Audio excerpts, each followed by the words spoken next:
assim, genuinamente devastador, socialmente falando, vem crescendo e muito no Japão.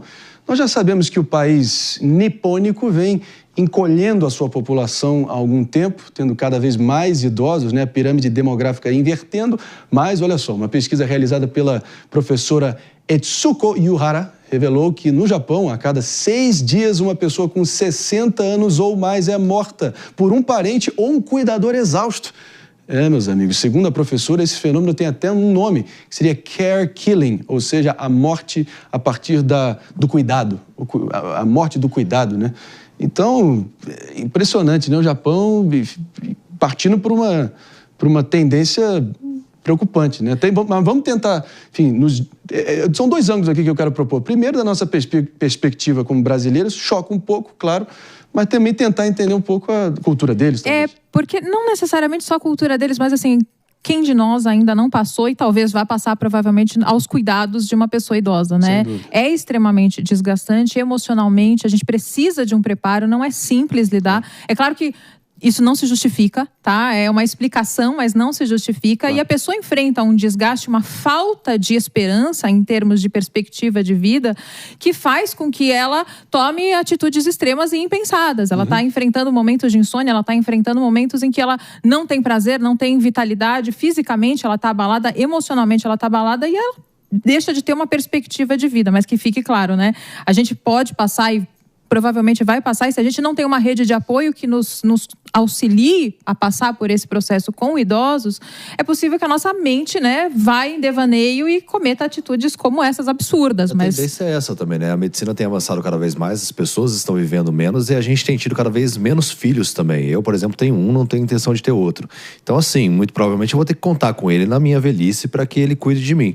No passado, os nossos pais, pelo menos minha mãe, tiveram vários filhos exatamente para ter quem cuidasse, né? Então se divide, assim, fica cada um com uma responsabilidade, né? Então, realmente é essa sobrecarga. E a gente precisa analisar como que a gente vai envelhecer. E o processo de envelhecimento que a gente acaba tendo, isso é muito importante. Saiu até uma lista relacionada a Harvard na semana passada, né? O que a gente deve fazer para não envelhecer mal, como dormir menos de 7 horas ou dormir mais de 9 horas é ruim. Ter um par romântico é muito importante para o envelhecimento. Quando a gente também se relaciona com pessoas ou alimentação saudável, atividade física, exercício de musculação, né, morar perto do trabalho, são pequenas atitudes no dia a dia que faz com que a gente envelheça de uma maneira saudável, de uma maneira positiva. E aí a gente tem os nossos familiares ali envelhecendo em conjunto. Né? O Amado Batista tá seguindo, então, o seu conselho. Mas é amor romântico, verdadeiro? Ok, ótimo. Agora, mas esse aí é o fruto, realmente. A taxa de natalidade e fertilidade no Japão vem despencando há muito, muito tempo e acaba gerando umas consequências muito nocivas e eu diria até meio monstruosas diante do que, enfim, da tendência natural. Enfim, mano, você acha que isso o próprio país cavou esse destino que eles estão tendo que lidar agora? É difícil, né? Eu acho que um ponto complexo que eu queria até ouvir a Lala é como a pessoa que está cuidando pode identificar que está ficando exausta. Porque muitas vezes, claro, sem entrar no mérito de quem chega nesse crime de matar o idoso, que eu acho que isso aí é completamente maluco. Mas muita gente que precisa cuidar de um idoso se impõe a obrigação e não descansa. Como que essas pessoas deveriam encarar isso? Porque muitas vezes há uma sobrecarga, sobretudo em mulheres, né? Muitas vezes nas famílias a mulher acaba assumindo um papel de cuidado com idosos em detrimento de irmãos homens. É como se toda a sobrecarga às vezes fica numa pessoa só da família. Como a pessoa deve lidar com isso?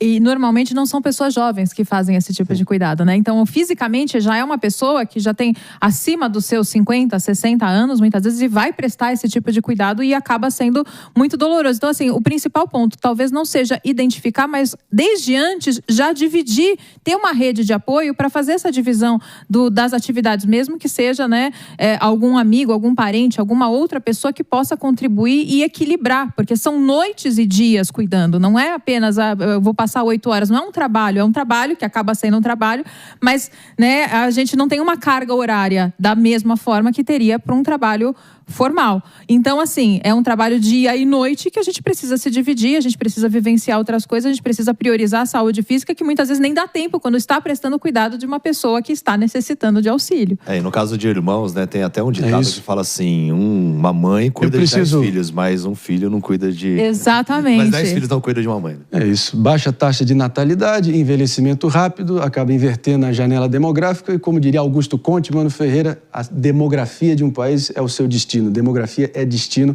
Fica um alerta para o Brasil também, que a nossa pirâmide demográfica também está fechando agora. Ao contrário do Japão, nós não somos um país tão rico e desenvolvido. Essa é a questão que eu tenho que ir, lamentavelmente, seguir, doutora Lala. Já vou contigo, prometo. Bem. Mas eu preciso trazer aqui só uma breve correção. Estava falando aqui com o Eliseu Caetano, nosso repórter diretamente dos Estados Unidos, só para trazer com extrema precisão para vocês. De fato, por 6 votos a 3, a Suprema Corte Americana, enfim, acabou trazendo uma decisão sobre a ordem executiva de Donald Trump, sobre, enfim, avaliando o mérito do fim da cidadania por nascimento, mas o que de fato aconteceu nesse movimento aqui foi que ela limitou o alcance das injunctions, que são as liminares ali após decisões em primeira instância, que antes barravam nacionalmente o decreto de Trump. Agora, essas liminares só valem para os envolvidos diretos no processo, na primeira instância, nos tribunais em cada país, o que permite que a ordem presidencial de Trump entre em vigor, mas só em partes do país. Então, é uma vitória estratégica para o governo Trump, que avança com essa medida mesmo antes da definição final sobre a constitucionalidade. Importante a gente trazer essa pequena errata aqui e esse complemento,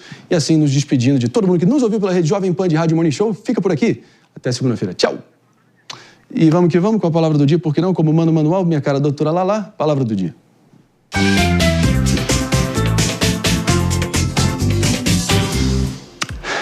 Concluindo os trabalhos, fechando os trabalhos de Morning Show dessa semana, a palavra do dia é flagicioso. Flagicioso é alguém, é um autor de uma conduta infame, cruel, torpe, que causa escândalo ou vergonha alheia.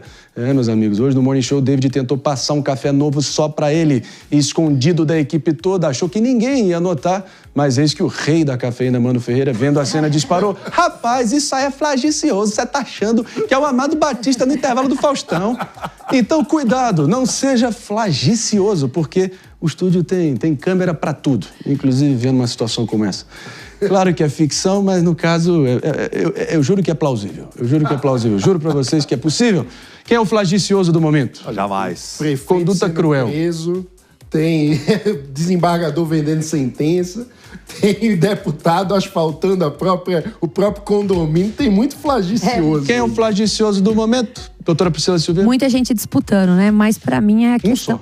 Um só, da emenda lá no condomínio. Hoje é ele. É o deputado. E você, David Tasso, o flagicioso do momento? Há um consenso na bancada, com exceção das suas palavras, a minha pessoa.